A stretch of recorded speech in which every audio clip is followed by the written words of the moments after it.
Assalamualaikum warahmatullahi wabarakatuh. Di sini kami dari Perbankan Syariah 6B yang beranggotakan Sylvia Aprista dan Tristiasari akan mereview jurnal internasional dengan tema besar Analisis Laporan Keuangan Syariah Non-Bank. Dan di sini saya akan mereview jurnal pertama dengan judul jurnal Takaful Industry and Blockchain Challenge and Opportunities for Cost Reduction in Islamic Insurance Companies. Pendahuluan asuransi syariah atau takaful mengandung arti solidaritas yang didirikan dalam model koperasi dan menggabungkan cita-cita kesejahteraan sosial. Takaful bertujuan untuk menawarkan alternatif Islam dan syariah untuk model asuransi konvensional. Asuransi syariah pertama kali didirikan di Malaysia oleh The Islamic Insurance Company pada tahun 1979 setelah melalui proses dan diskusi antara akademisi dan juga profesional. Jadi, asuransi syariah relatif baru. Meskipun takaful ini masih baru, akan tetapi menurut laporan Siren et al., aset takaful telah tumbuh dan juga diprediksi aset asuransi syariah akan mencapai 72 miliar di tahun 2023, sehingga topik ini menjadi topik penting untuk penelitian. Kemudian, terdapat salah satu teknologi terpenting yang memungkinkan terjadinya peningkatan efisiensi dan transparansi adalah blockchain, karena karakteristik teknisnya seperti desentralisasi dan autentikasi.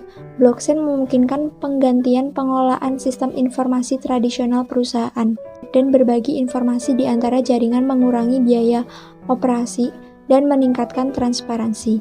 Dengan manfaat ini, makalah ini mengeksplorasi kemungkinan menggunakan blockchain sebagai nilai penting untuk industri asuransi syariah untuk mengurangi biaya operasi dan mencapai skala ekonomi. Tujuan penulis melakukan penelitian ini adalah untuk membantu manajemen asuransi atau takaful dalam tantangan mengurangi biaya dalam mempertahankan persaingan dengan sektor asuransi tradisional. Selanjutnya ada teori yang dipakai. Teori yang dipakai yang pertama adalah takaful.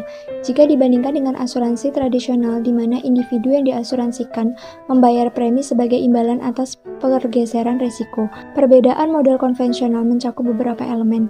Yang pertama ada pendekatan Islam menganggap pembayaran premi asuransi dan menunggu kejadian buruk sebagai pertaruhan. Yang kedua, dalam perspektif Islam menganggap asuransi tradisional sebagai perjudian dan oleh karena itu dilarang. Yang ketiga, menyangkut metode premi investasi yang tidak menghormati aturan keuangan Islam. Keempat, bagi perusahaan asuransi, keuntungan diperoleh dari pengelolaan risiko kontrak asuransi dan bukan dari asumsi risiko. Kemudian yang kedua, model mudorobah. Menurut model mudorobah, peserta dana menyumbangkan modalnya kepada orang lain yang dilimpahkan untuk melakukan kegiatan investasi dan membagikan keuntungan sesuai ketentuan yang telah ditentukan sebelumnya. Jika ada kerugian, akan dibagikan kepada peserta dana. Jika terjadi kelalaian, dan pengelolaan asuransi syariah juga akan berpartisipasi. Yang ketiga adalah model wakalah. Wakalah didasarkan pada kontrak keagunan. Peserta dana asuransi takaful mendelegasikan satu orang yang mengelola risiko dana. Setelah didaftarkan oleh peserta melalui donasi, wakil akan diberi wewenang untuk melakukan dua kegiatan penjamin asuransi syariah dan kegiatan investasi. Yang keempat adalah blockchain. Secara efektif, blockchain merupakan protokol komunikasi yang terdiri dari serangkaian blok yang diidentifikasikan oleh hash, fungsi algoritmik yang tidak dapat dibalik. Seperti yang dirangkum dalam makalah ini, setiap transaksi atau informasi baru harus divalidasi melalui mekanisme konsensus sebelum dicatat dalam buku besar bersama.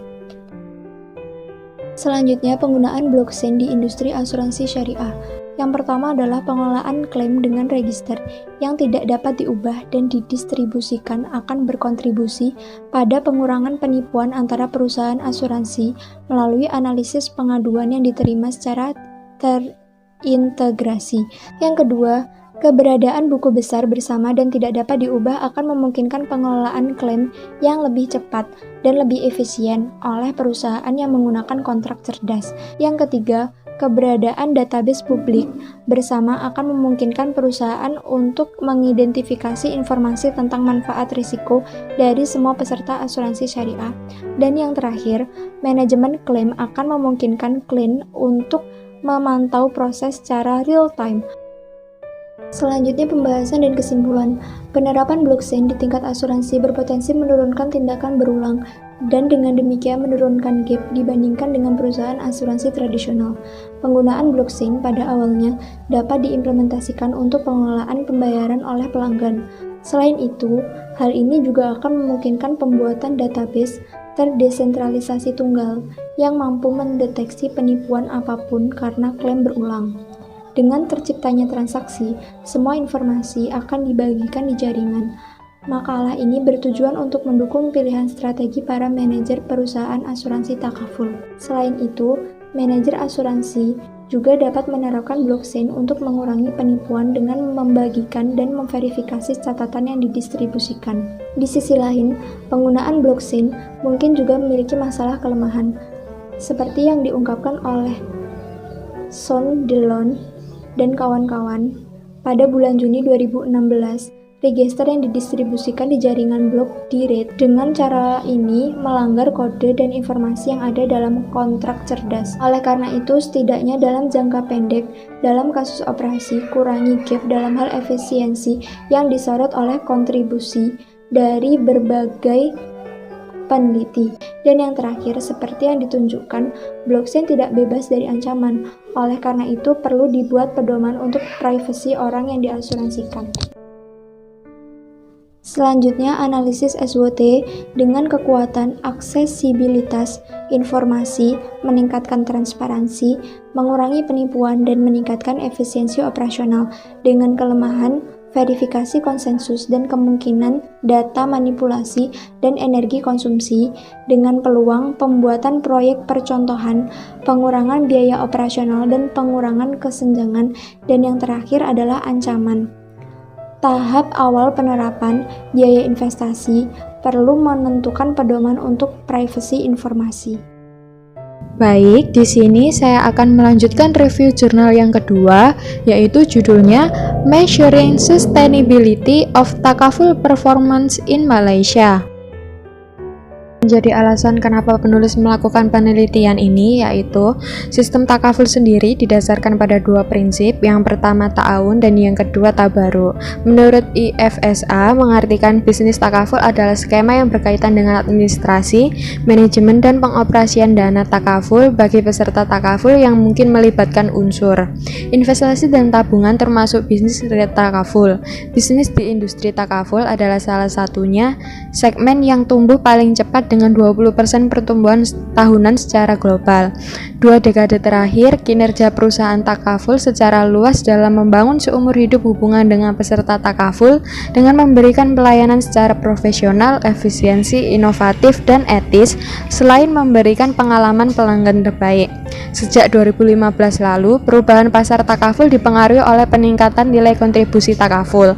Makalah ini perlu mengkaji faktor-faktor yang mempengaruhi kinerja untuk kedua daerah tersebut dan perusahaan takaful asing di Malaysia. Teori yang digunakan dalam penulisan ini ada 4. Yang pertama kinerja takaful, yang kedua faktor internal, yang ketiga faktor eksternal, yang keempat teori agensi. Yang pertama kinerja takaful. Kinerja tergantung pada kekuatan organisasi. Dari penelitian sebelumnya tentang kinerja perusahaan takaful yang dilakukan di berbagai negara menunjukkan perbedaan hasil kinerja takaful. Kinerjanya bisa diukur dengan ROA dan didukung dengan likuiditas, pengembalian ekuitas, leverage, ukuran perusahaan, risiko pinjaman emisi, dan faktor eksternal di mana terdapat produk domestik bruto dan inflasi. Yang kedua faktor internal. Faktor internal ini terdiri dari 5. Yang pertama likuiditas. Likuiditas ini untuk memiliki kinerja keuangan yang lebih baik, perusahaan harus memiliki likuiditas rendah untuk mengurangi biaya keagenan dan memberikan insentif bagi manajer untuk meningkatkan kinerja mereka. Yang kedua, pengembalian ekuitas.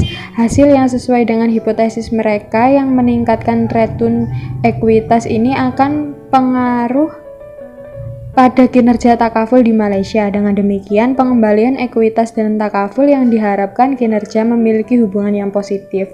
Yang ketiga, pengaruh. Leverage yang digunakan untuk membiayai perusahaan aset dengan total hutang. Perusahaan dengan lebih banyak hutang daripada aset mempertimbangkan untuk memiliki leverage yang tinggi. Yang keempat, ukuran perusahaan. Ukuran dan kinerja perusahaan memiliki hubungan yang positif. Artinya, besar perusahaan dapat berkinerja lebih baik. Oleh karena itu, diharapkan ukuran perusahaan dan kinerja berhubungan positif. Yang kelima, risiko pinjaman emisi. Peningkatan pertumbuhan memberikan kontribusi untuk meningkatkan kinerja keuangan perusahaan. Ini akan memberikan arus masuk ke pendapatan perusahaan. Yang ketiga, faktor eksternal. Terdiri dari dua. Yang pertama, produk domestik bruto, di mana ini umumnya direpresentasikan sebagai total kegiatan ekonomi di berbagai negara. Yang kedua, inflasi. Inflasi itu dihitung dengan persentase perubahan indeks harga konsumen. Untuk melindungi secara nilai, alat takaful dapat digunakan untuk memastikan bisnis memiliki cukupan dana untuk disuplai, mendorong produktif nyata, dan melawan inflasi dalam kegiatan ekonomi Islam bebas bunga. Hal tersebut akan berdampak positif pada kinerja takaful.